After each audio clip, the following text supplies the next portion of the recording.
So let's talk about women mainly. And just because I think of like when like a lot of people skip over women's issues when it comes to lifting. You know, they talk so much about guy stuff, so I want to give them some some attention Love. here. Yeah, totally. Yeah. So um, and like my background, you know, over the past few years is I've done a lot of private coaching with fashion models, which is kind of a strange deal. But my ex-girlfriend now, but my girlfriend at the time, is a clothing designer, and we would go to, you know, a lot of fashion shows and stuff. So what a lot of these women would want to do is get toned, but not increase their muscle size at all. Hmm. So what a lot of personal trainers have women do is train in the high rep range to tone the muscle. And the problem with that is when someone trains exclusively in the high rep range and trains for the burn, which a lot of personal trainers teach women to do, that it can create a pump in the muscle. And so training for the burn will add more blood flow to the muscle, and then the muscle can become vascular. So then that's when women can get like, you know, get a little veiny. Hmm.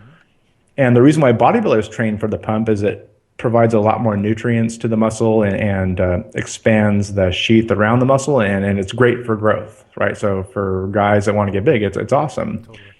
For a woman who wants to slim down, I recommend tension training. So going a little bit heavier in weight, but avoiding the pump and avoiding failure. Now, when someone trains to failure, that induces growth as well. So the thing is that training really hard for high reps for the pump until she can't do another rep, that is the fastest route to add size to a muscle. So I recommend the opposite, to train heavier for tension, but don't come close to failure, and then avoid fatigue as well in the muscle. And what that does is it creates hard contractions, firms the muscle up, actually can reduce the size of like the legs and arms, or if she's after that.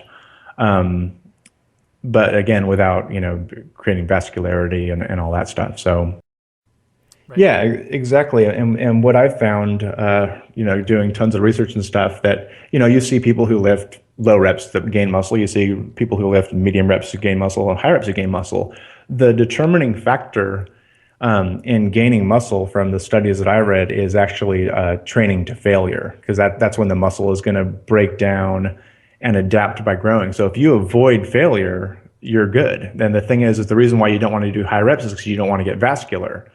So I would do low reps so you get you know, a lot of tension in the muscles. It actually helps strengthen the bones. You get stronger, but without growing and without pump, without size. So it works really well.